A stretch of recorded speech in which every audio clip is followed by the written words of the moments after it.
Wacom Cintiqku ini yang baru. Jadi aku sudah ganti dari Intuos Pro Small ke Wacom Cintiq 16 inch ini setelah beberapa minggu. Jadi aku baru bisa nge-review setelah aku makainya udah terbiasa ya. Ini menurutku cocok banget buat kalian yang peralihan dari Wacom biasa, Intuos biasa ke display pen. Aku sharing ini bukan mau pamer ya guys. Jadi aku cuma mau ngasih tahu pengalaman aku tentang pakai Wacom Cintiq ini. Mungkin bisa jadi referensi buat kalian. Jadi Cintiq ini ada tombol powernya dan dia harus dicolokin kayak kita pakai komputer gitu loh guys. Jadi dia ini kan colokannya yang 3 gitu ya. Kalian perlu beli adaptor kayak gini, yang nggak harus persis kayak gini, buat colokin yang sistemnya 2 kayak gini. Kan di Indonesia pakainya yang colokan 2 gini kan. Kalau misalnya kalian nggak punya, kalian bisa beli adaptor gini atau beli yang kayak gini yang udah ada colokan 3-nya.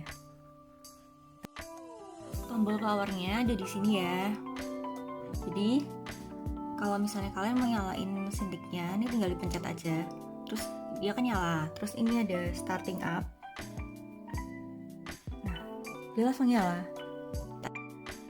Pennya ada di sebelah sini ya. Karena aku kidal, jadi aku taruh pennya di sebelah kiri. Jadi kalian bisa naruh ininya, yang buat naruh pen itu bisa di kiri atau di kanan. Jadi kalian bisa masukin sendiri, ada ceklekannya gitu. Kalian bisa pilih kiri atau kanan. Nah, mungkin kalian bertanya-tanya kenapa aku ganjel Cintiqnya pakai buku. Jadi kalau di Cintiq 16 ini kita nggak dapet yang standnya yang buat berdiriin ini. Jadi kita cuma dapet ininya aja. Ini udah built-innya tuh kayak gini, tapi nggak bisa diatur lagi. Jadi kalau kalian mau lebih tinggi derajatnya biar ngeliatnya lebih enak, kalian bisa pakai buku kayak aku, atau kalian ganjel sesuatu yang tebel. Karena kalau beli tambahannya lagi itu harganya sekitar 1,3 juta. Cintiqnya ini aku bikin dual monitor ya. Jadi aku biasanya di iMac ini biasanya aku pakai buat referensi. Terus aku gambarnya di sini. Jadi nggak usah samping-sampingan gitu, hemat tempat juga. Terus jadi referensinya bisa kelihatan gede. Terus gambarnya juga space-nya lebih luas. Kalau pakai Cintiq, kalian nanti bisa download ini Wacom Desktop Center. Karena aku sebelumnya udah pakai Intuos Pro, jadi aku sudah punya ini sebelum aku beli Cintiq. Tampilannya tuh kayak gini. Nah, jadi di layar ada 2 kan, ada Intuos Pro S sama Cintiq 16. Nah, kayak gini. Kalian bisa milih. Misalnya kalian pakai yang Cintiq ya, dipilih yang Cintiqnya. Pen setting ini tampilannya kayak gini. Nah, aku biasanya tip fill-nya itu di sini. Jadi tip fill itu kira-kira kalau misalnya kalian ngegores pakai pennya ini, kalau yang firm ini dia tuh keras, kalau yang soft ini kalian gores sedikit aja dia tuh udah tebel. Jadi ini ngefek ke pen pressure-nya. Ini aku buka Clip Studio Paint ya. Aku biasanya drag ini ke bawah. Nah, ke sini. Jadi kita bisa lihat tampilannya ini tanpa menghalangi. Jadi kita ngebrengnya di sini. Yuk kita coba tip fill-nya. Ini aku coba ya, tip fill-nya aku pindah ke yang soft ini. Nah, kita lihat di sini. Ini aku pakai turnip pen.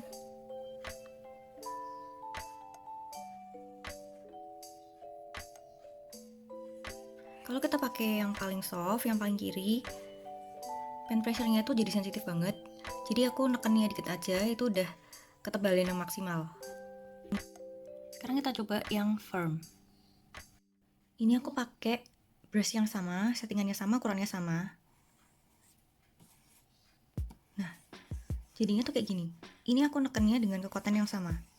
Jadi kalau pilih yang firm, itu rasanya lebih keras. Kita nekennya tuh harus lebih ekstra.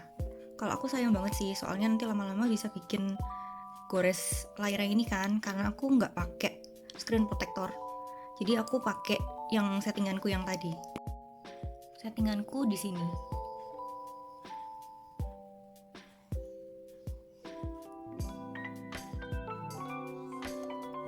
Ini kalian bisa lihat kan tebal tipisnya kayak gimana. Kalau ditekan dia jadi lebih gede, kalau aku nekannya sedikit dia jadi kecil. Aku paling pas settingannya di situ. Tiap orang beda-beda ya, kalian bisa nyeting sesuai dengan kekuatan tekanan tangan kalian sendiri. Nah, kalian bisa lihat di pen ini kan ada dua tombol yang bisa kalian pencet di sini kan. Yang bawah aku pasang right click, terus yang atas aku pasang display toggle. Display toggle itu gimana? Jadi kalau misalnya kalian bikin dual monitor kayak aku gini, kalau kalian pencet yang atas ini, yang bagian yang sini, kalian bisa pindah-pindah monitor. Jadi kalau diklik kalian bisa yang atas ini, yang di iMac-nya, kalau diklik lagi bisa pindah ke yang bawah, atau bisa geser ke dua-duanya. Sekarang aku contohin yang saat ini aku set itu yang buat dual monitor ini. Nah, kalau aku turunin ke bawah, nanti gini, dia ikut ke bawah juga. Tapi kalau aku pencet ini yang atas, nah, dia pindah ke sini. Jadi kalau aku pakainya gini, dia nih areanya cuma di iMac-nya aja. Ini aku coba ya goresin.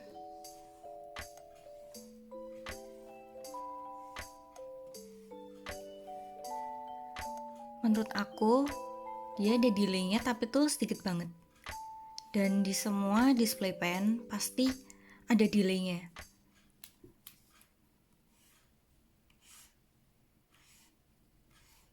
Ini kan dia ada kayak feel-nya agak telat dikit, tapi dia tuh termasuk bagus banget.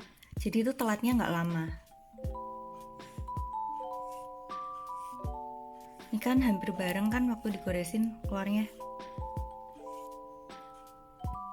Buat aku sih ini nggak mengganggu sama sekali ya. Jadi aku pakai ini kalau dibandingin sama yang Intuos Proku yang lama, dia lebih cepet hasilnya aku bikin gambar karena aku bisa lihat langsung di layarnya sini. Dan ukuran 16 ini menurut aku sudah cukup ya. Untuk kalian yang mejanya agak kecil kayak meja aku ini, kalian bisa beli yang 16 inch ini. Dan aku pakai iPad juga. iPadku yang ukurannya kecil, yang 9,7 inci. Dia itu agak kecil banget buat aku. Kalau dibandingkan sama ini ya menang ini banyak, karena nih kamu bisa dapat space segini gede buat gambar sendiri dan gak terganggu dengan referensi, karena referensi kalian bisa taruh di sini. Kalau ini udah agak lama dipakai, dia tuh bisa agak anget juga, tapi bukan sampai yang panas kayak gimana gitu.